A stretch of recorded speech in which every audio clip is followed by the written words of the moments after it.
O Flamengo acabou de ganhar o Brasileiro, Libertadores já tá sendo cobrado. O Galhardo anuncia a saída dele do River, anuncia a saída dele. Se o Flamengo não ganhar, o Galhardo é o próximo técnico. Pós-jogo contra o Lanús, teve um tom maior de cobrança do BAP. E o BAP, segundo matéria do UOL, foi lá no CT, em reunião com o Felipe Luiz e o José Boto, e fez umas avaliações em tom de cobrança. Né? Entre o BAP, José Boto e o técnico Felipe Luiz. Só que dessa vez a reunião ela foi presencial. E incluiu também o elenco, os jogadores. E teve alguns momentos em que a mensagem ela foi ecoada ali de maneira mais enérgica. Que história é essa de uma possibilidade Marcelo Galhardo, ex-técnico do River Plate no Flamengo, se o Flamengo tiver um mau resultado contra o Lanús? E BAP aí, né, o sabor BAP começa a estrondar e viraliza na internet pela questão dele estar pressionando aí e cobrando a equipe do Flamengo, a diretoria e principalmente Felipe Luiz para botar esse time na engrenagem para andar, porque os jogadores estão com má vontade e o Flamengo precisa de resultados urgentes porque tem o melhor time da Sul da América. Então deixa o like, se inscreve no canal com força e 40 pessoas aí para esse vídeo e compartilha pro teu amigo, rival e flamenguista. Bora que bora. No Flamengo, que eu acho que vai acontecer. O Galhardo anuncia a saída dele do River, anuncia a saída dele. Se o Flamengo não ganhar, o Galhardo é o próximo técnico e eu posso apostar com qualquer um da live e fazer uma brincadeira aí de sorteio de 10 camisas do Palmeiras. O Galhardo vai treinar o Flamengo. É o que eu acho. Eu acho. Essas coisas não são coincidências no futebol. O Galhardo sim estava pressionado, perdeu mais um jogo pro Vélez. Eu não sei se chegou a perder, mas estava perdendo o jogo.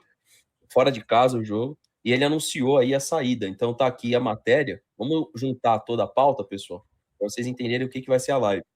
O técnico Marcelo Galhardo anunciou a saída na segunda, que deixará o comando do River Plate. O clube usou as redes sociais para informar a saída do treinador após a partida de quinta-feira contra o Banfield, pela 7ª... Mas não foi. Foi Vélez, não foi a última partida? Tá errado isso aqui, não tá não? É a próxima partida, eu acho, Fer. É a próxima partida. Vai jogar a última partida, que é contra o Banfield. Ah, tá. Ele ainda comanda contra o Banfield, depois ele sai. Tá bom. É isso aí. Aí assim, vou tentar ser breve para que não me inunde de emoção e a dor que significa anunciar na quinta-feira que será o meu último jogo. É realmente isso. Apesar das palavras de agradecimento, principalmente para o enorme clube e sua gente, né? Por seu amor incondicional. Cara, o Galhardo simboliza lá no River é quase igual ao Abel.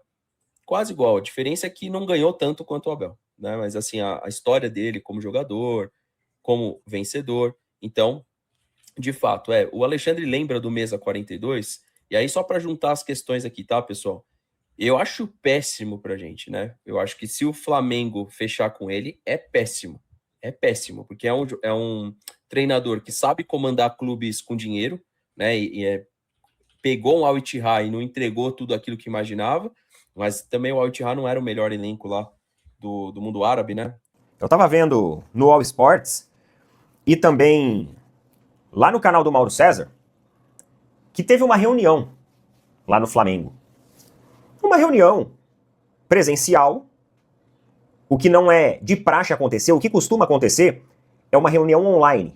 É o Mauro César pontuou. Essas reuniões periódicas, elas são feitas de forma online, entre o BAP, José Boto e o técnico Felipe Luiz. Só que dessa vez a reunião ela foi presencial. E incluiu também o elenco, os jogadores. E teve alguns momentos em que a mensagem ela foi ecoada ali de maneira mais enérgica. Não, assim, alguns veículos aí de comunicação trouxeram ali que, né, parece que tinha acontecido um apocalipse. Lá no Ninho do Urubu, parece que o BAP tinha subido na cadeira, jogado mesa pra cima,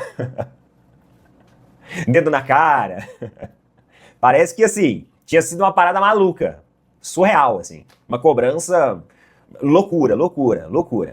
Mas não. Foi uma reunião que acontece de praxe, feita de forma presencial, que teve momentos ali de uma mensagem mais forte da presidência do Flamengo, deixando explícito de que houve muitos investimentos na equipe. E de que a expectativa para um ano melhor, com a manutenção técnica, com a manutenção de jogadores, com a chegada de reforços, tudo isso culmine em um planejamento esportivo, em uma postura competitiva, com muita resiliência, atenção, dedicação e vontade. Então o papo lá foi esse.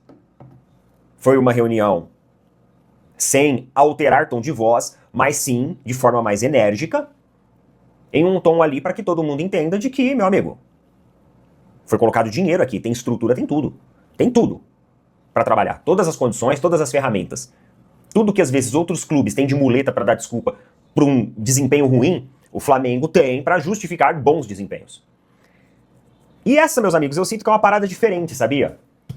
Entre a diretoria do Flamengo e a diretoria do Palmeiras, até mesmo quando era outra gestão do Flamengo, era a gestão Rodolfo Landim, eu sinto que o Flamengo ele é mais enérgico na cobrança.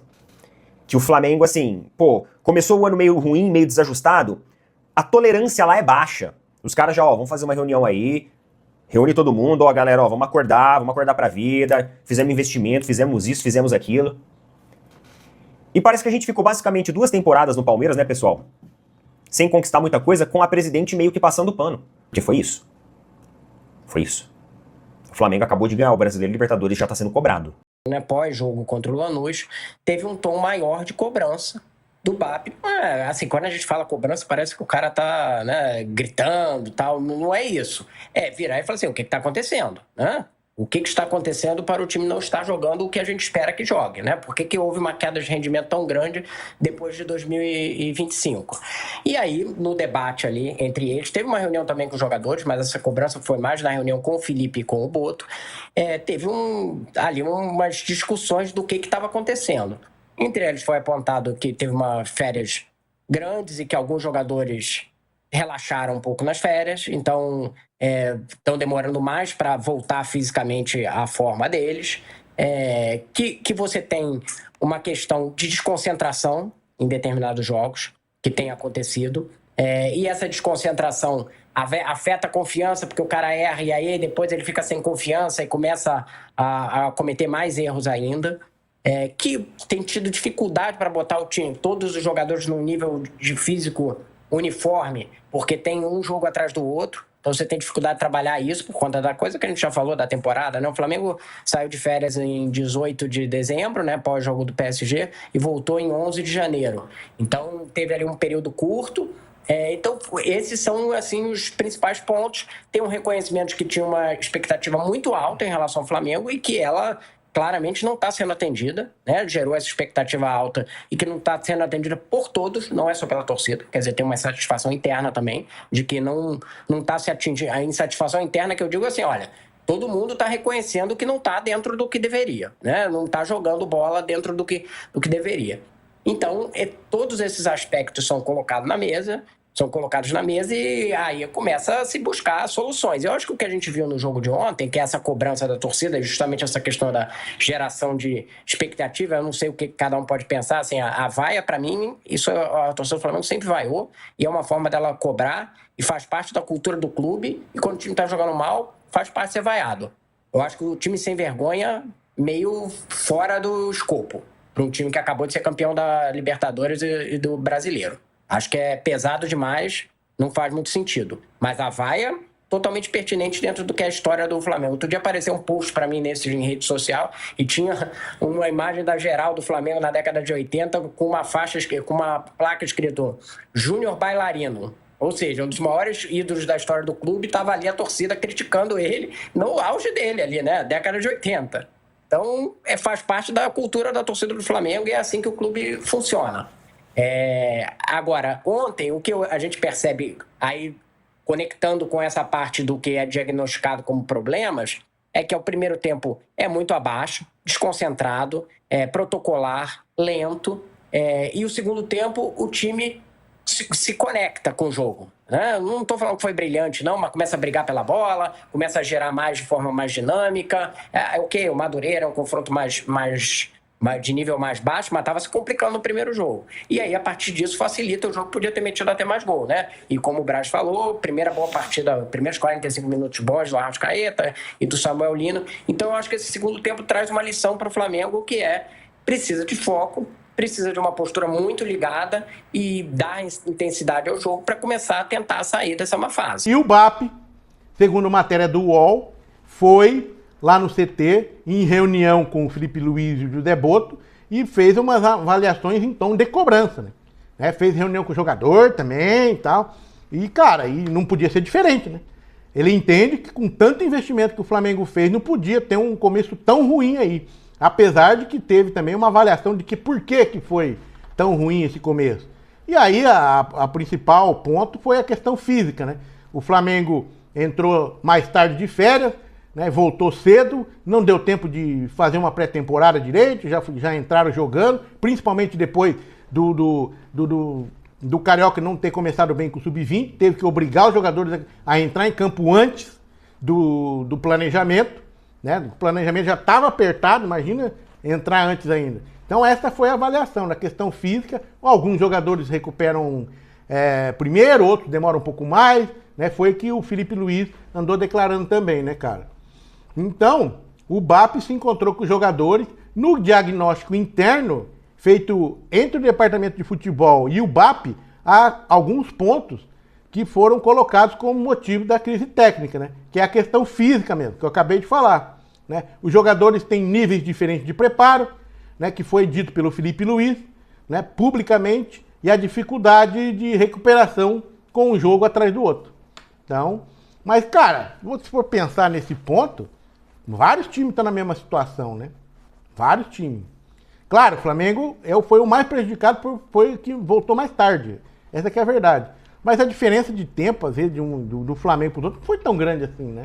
Então por isso que a galera acontece, a galera critica, né? Acha que não é só questão física, acha que é uma questão de atitude também de jogadores, a gente sente isso, né? Que alguns jogadores parece que não estão com aquela vontade toda, né? E é diferente do que aconteceu no jogo contra o Madureira, já foi melhor, né? Mas a galera exige que seja melhor sempre, né?